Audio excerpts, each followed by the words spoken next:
According to an NFL executive, Russell Wilson may be cut by the Steelers after training camp. Welcome into your Denver Sports Daily for March 21st, the first day of March Madness. Let's go. Taking you through your morning headlines, it's Denver Sports Daily with Rachel V. Hill. This news that came out yesterday kind of caught me a little bit by surprise because I don't necessarily think that it installs a lot of encouragement and positive reinforcement to the quarterback that you just named to be your starter. That is Russell Wilson. But ESPN's Adam Schefter spoke on NFL Live on Tuesday and brought up the interesting situation that the Steelers are in. They can appoint Russell Wilson the starter, and they can say Fields is the backup. The fact of the matter is that they have the luxury of letting this play out during camp and doing whatever is best for the football team because of the money they're paying for both of these guys. So Schefter then went on to say, I even had an executive say if Justin Fields outplayed him during training camp, they could see them moving on from him before the season. You're only paying Russell Wilson, what, like $1.2 million, something super simple like that.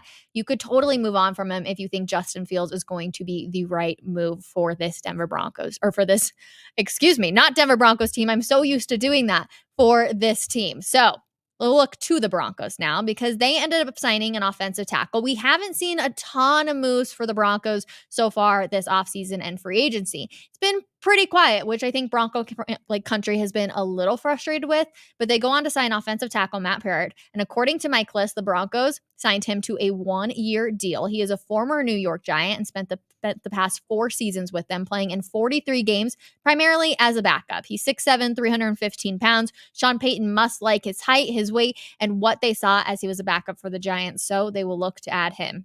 Now, we've talked a lot about it. Yesterday, I told you, looking at all the fifth quarterbacks that had came out of drafts in year past, you've got guys like Lamar Jackson, Jalen Hurts, Jimmy G, but you also have a lot of no names that some people probably wouldn't even recognize.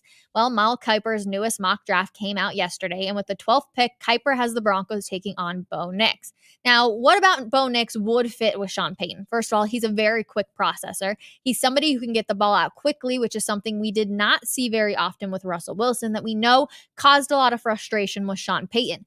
But the other thing, and I think this is one of the main points, is they did a lot of attacking defenses in the middle of the field. We know Russell Wilson could throw the bomb downfield, or he could do the quick side pass to the left or right, whichever way it was going to go. But not being able to utilize the middle of the field was something there was a lot of frustrations being talked about with Russell Wilson. So Bo Nix, he can do that. So it wouldn't be surprising if we did see that. Now, of course, he's a little bit older, 24 years old. He would be a rookie QB. And I know a lot of people aren't definitely interested in Bo Nix, but right now, that's kind of how it seems. Unless the Broncos can somehow move up to get JJ McCarthy, I'm not sure, but it's not looking good. So I think people might need to get in their heads. It could possibly be Bo Nix. Now, the first day of the round of 64 is officially starting for March Madness, and you should be so excited. One, because there are 3 Colorado teams representing March Madness. You've got CU Buffs, CSU Rams, and then CU Buffs, the women's team. They will play, both the Buffs will end up playing tomorrow. We'll get into that in just a second. But essentially, to get into the big dance, into the round of 64, the Buffs took down Boise State in their first 4 matchups, 60-53. KJ Simpson led the Buffs, scoring 19 points and recording 11 rebounds in this closely contested game. When I tell you this was a closely contested game, oh my goodness. It felt like it was throwing the rock. You had 7 lead changes, 7 ties going on. And CU will go on to face Florida at 2:30 p.m. this Friday. And both the men and women, like I said, are playing in the NCAA tournament games on the same day for the first time ever. So J.R. Payne's group will play Drake at 5 p.m. on Friday. But there will be 2 basketball games that you need to pay attention to tonight. First of all, you got CSU taking on Texas. If you paid attention to me selecting my bracket yesterday on Coffee Break, I did not go with CSU winning and beating Texas, but right before picks were due, literally at 9:59 today, I ended up changing it. CU, I've got them beating Texas. That is a 4:50 Mountain Time on TNT tip. But then you've also got to pay attention to the Denver Nuggets tonight as they take on the New York Knicks. That is a 7 p.m. on Altitude. So plenty of basketball for your Thursday night. We'll switch over to football now and talking about the Buffs. So spring practice is underway for the CU Buffs and Coach Prime. They had media day yesterday, and we learned why Shadur decided to return to CU instead of going to the NFL. Shadur didn't want his legacy as the quarterback of the Colorado Buffaloes to be for a 4-8 season. Despite the fact that he leads and has a record for touchdowns for the Buffs, he wanted to have a better record moving on, which ultimately I totally respect that. If I'm being completely honest, I didn't think that Shadur would necessarily make it into the top 5 quarterbacks if he had gone in this season. He was coming off of injury and a lot of other things. Coach Prime says he would have been the number 2 quarterback to come off of it. Many are saying next year he's going to be the number 1 quarterback to come off, possibly even the number 1 pick. But yes, I do respect that a lot, that Shadur wanted to leave a bigger legacy than a 4-8 season. And USA Today reported last week that Sanders had made no off-campus contacts with recruits, prospects, when he was hired back in December of 2022. And he went on to talk about how this was because of his celebrity and how if he goes to one school but not another, coaches may get frustrated. Then they're not going to allow their students to look into it or their players to look into going to Boulder. And he really spoke about this, and it felt very honest and very real about because of who Coach Prime is, he can't do some of the luxuries that other coaches can do. And I actually really appreciated that insight into it. It can be great to have a celebrity like Coach Prime as your head coach. We saw all the ESPN ratings and everything, but there can be some negative effects to it, and this is one of it. So it definitely was an interesting talk. You can check out denversports.com. They kind of previewed a lot of the stuff on that. But he also spoke while he put such a big emphasis on coaches with NFL experience. So take a listen. How can you tell somebody where to go if you haven't been there? It's hard for you guys to tell me how to get to your crib, if you hadn't been there, but that's where you live. It's easy that way, right? And it's these kids today, man, it's not how we grew up. Our parents said, because I said so, and you took it. Why? Why?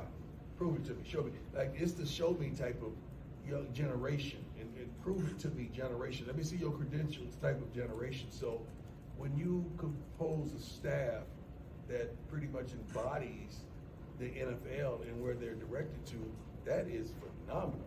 I think eight out of the 11 staffers either played or coached in the NFL, and that's phenomenal. You throw me in, it's not. That's tremendous to me. It really is. Caleb Williams showed out for his pro day for USC. He was seen in a few videos effortlessly throwing 70-yard passes, and recently acquired Chicago Bear Keenan Allen made an appearance at his pro day. But a lot of people have kind of gone in on the Hollywood side of Caleb Williams and how if he goes, will locker rooms accept him because of his dad, and just a lot of other stuff that kind of went into it. And a clip went viral yesterday, more like a quote went viral, I guess I should say, from Jalen Johnson, who is a Bears member, linebacker. And he goes on to talk about how he can't do Hollywood. And so I'm sitting here thinking, oh, this is a little sassy. Like the way this kind of came out makes him think like, Caleb Williams is going to be a bit of a mouthful in the locker room or whatever. But Jalen Johnson joined Up and Adams yesterday to talk about if Caleb Williams is drafted to the Bears, he can't bring Hollywood into the locker room, but it's not as sassy as you think. Take a listen. I feel like you just humble yourself coming in the building. I feel like it's one of those things where it's like you can't, like you said, you can't bring that Hollywood stuff into the building, especially now with guys who play this game.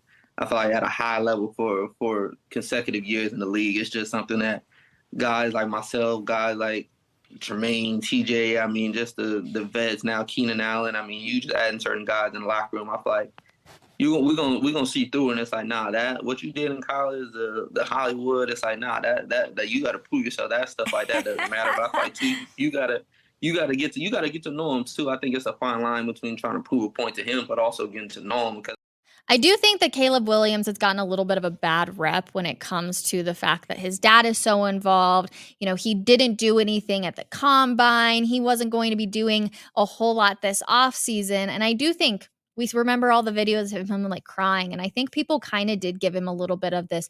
He's a Hollywood star. He's a bit of a drama queen, etc. So I'm going to be very interested, especially if the Bears do take him, to see how that kind of transitions over and what the NFL draft experience will be like if he's in attendance, which I would assume he would, being the number 1 pick. But, some guys like to be at home and to do it with all their friends and family around them. So I do think it's going to be a little bit interesting to see how the NFL world in general and sports fans kind of carry and go with Caleb Williams. Now, we'll look back to March Madness because a lot of bettors seem to be placing the underdogs for March Madness this year. Long Beach State has received 95% of the money line bets against Arizona. Akron has received 95% of the bets against Creighton. Longwood has received 94% of the bets against Houston. And St. Peter's, who had a miracle run last year, received 96% of the money line bets against Tennessee. I think a lot of people do this because it's easy to put money down on these teams and just hope that maybe something can happen, and we always seem to see upsets. So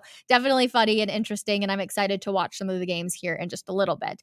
Looking to the Detroit Lions, cornerback Cameron Sutton is wanted by police in Florida. The 49-year-old is charged with domestic battery. He was headed into his second year with the Lions, so just to keep you a little bit updated on some of the NFL news that is going around right now. And then we will also look ahead to the Timberwolves, because this one is interesting. We all heard about Otani yesterday and how his interpreter was stealing money. And it feels like yesterday there was just a lot of news regarding this type of stuff. A Timberwolves employee was arrested for allegedly stealing a hard drive from the head of analytics. So Mark Sakar was charged with burglary after stealing a hard drive that contained information on players' contracts, the Wolves' strategic plans, and tax information.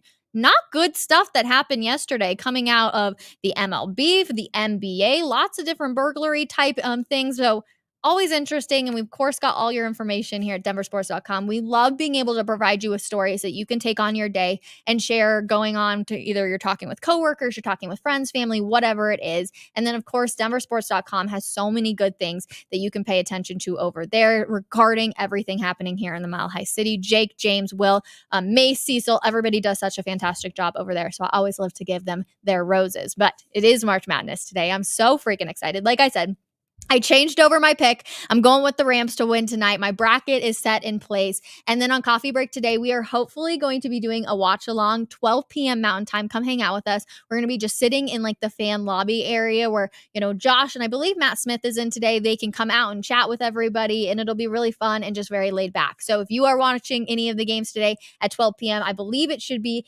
roughly the end of the first games that just tipped off a few minutes ago. Come hang out with us. Come chat with us. Let us know who you have winning in your bracket. I always love checking out comments. Let's see. Y'all are sleeping on Spentler Rattler. Andrew Mason is not sleeping on Spentler Rattler. He is definitely very interested, and he's kind of, poked a little bit of information my way as well.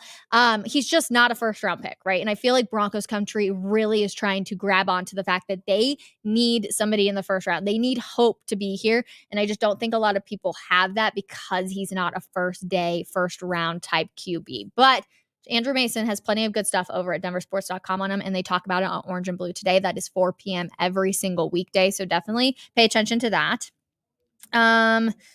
If it's not a Steelers exec, then it doesn't matter what they think about cutting Wilson. I do think it was probably somebody in the Steelers organization. Adam Schefter is a smart man. He knows where to get the information, who's talking, etc. So I do think that it was probably somebody in the Steelers organization, but don't quote me on that 100% because obviously we'll never know that answer.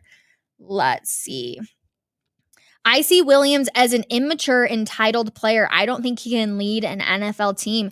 That's going to be one of those things that a lot of people try and pay attention to, right? He kind of has enemies coming in right away into the NFL. Like, he's not going to be given much of a chance. If they go on to lose the first game, Chicago's going to flip out and be like, where's Justin Fields? We wanted Justin Fields back here. They all loved Justin Fields in the locker room. I feel like the city of Chicago really bought into it. So yeah, Caleb Williams kind of has a little bit of a chip on his shoulder that he's going to have to watch out for just because of the Hollywood that he's brought with him. All right, that's going to do it, though. I appreciate you guys hanging out with us every single day. We'll be back tomorrow morning, 10 a.m. for another episode of Denver Sports Daily. And then, of course, come hang out with me and all my friends at 12 p.m. as we're going to be sitting down watching a little bit of March Madness. We will see you guys then. Bye, everybody.